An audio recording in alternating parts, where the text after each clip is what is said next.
Look at these kitties. They're everywhere. В доме, на улице, в кресле, на коленях, в черной сумке. And this last one is wearing boots, so he's кот в сапогах. All these are examples of the prepositional case. And today we will learn how to form the prepositional case of singular nouns, adjectives, and special modifiers. Let's begin with singular nouns. There are two general patterns.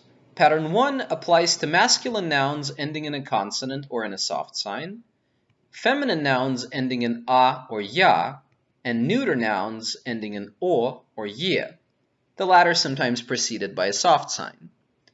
So to form the prepositional case, we drop the last vowel or soft sign and add ye. Let's look at some examples.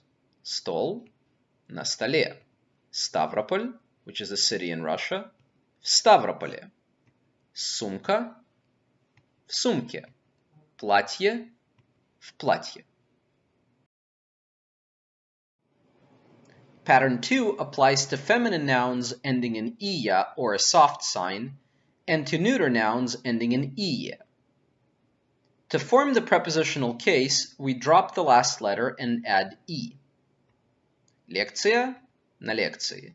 Тетрадь, в тетради. Занятие, на занятии. Let's look at some more examples. Бостон, Неаполь, Москва, Калифорния, село. В Бостоне, в Неаполе, в Москве, в Калифорнии, в селе. Pay attention to the fact that you only drop the soft sign if it's at the end of a feminine or masculine noun. In this case, you replace it with the ending ye or i. Словарь, в словаре. Кровать, в кровати. However, if a soft sign is followed by a vowel, like in статья or платье, do not drop it. Only the last letter gets replaced. В статье, в платье. There are also some exceptions that you need to pay attention to. Some nouns simply do not change their form in the prepositional case. They mainly include foreign names ending in o, i, or u. Chicago, в Chicago. Missouri, в Missouri. Baku, в Baku. The same rule also applies to the Russian city called Sochi. We simply say в Sochi. Now let's talk about the adjectives. In order to form the prepositional case of singular adjectives, you first need to recognize the type of stem. Treat this table as a cheat sheet for your reference. Masculine adjectives with a hard stem end in I or oi. However, as adjectives may be affected by the 7-letter rule, it makes sense to check the feminine ending as well. Feminine adjectives with a hard stem always end in aya. As for the soft stem, the masculine adjectives end in I, and the feminine ones end in yaya. So if the masculine or neuter adjective has a hard stem, in the prepositional case it will get the ending om. Feminine adjectives with a hard stem acquire the ending oi. Новый, новая, в новом. Новая, в новой.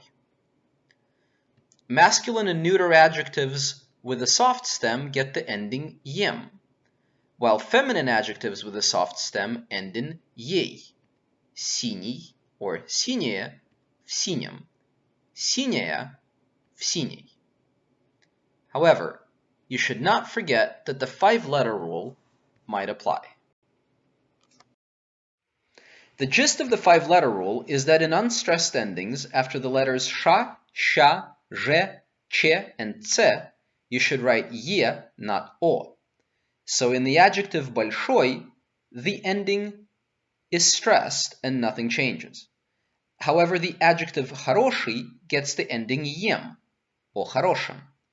If we want to make sure that хороший in fact has a hard stem and the ending is influenced by the 5-letter rule, we can check the feminine adjective in the nominative case, хорошая.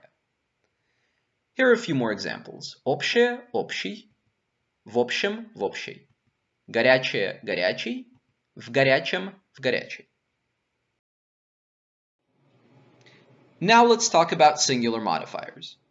Generally, the rules we discussed when talking about adjectives apply to special modifiers as well. So we see that some of them get endings appropriate for the soft stem, some get endings appropriate for the hard stem, and yet some others are affected by the 5-letter rule.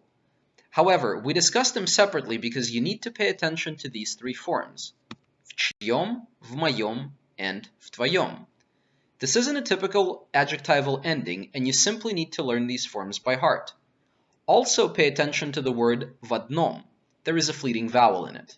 Один, but в одном.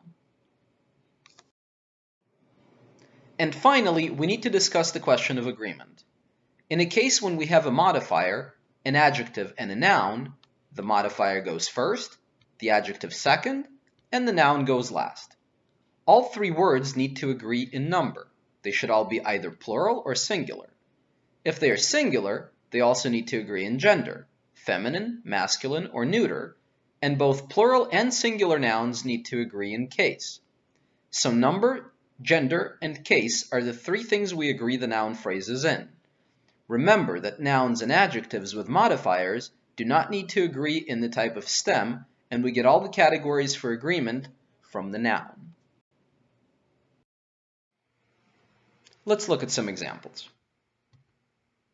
В интересном романе, в последнем письме, в маленьком доме, в большой квартире, в синей тетради, в новой статье, в англо-русском словаре. And here are some more examples, some of them more complicated than others.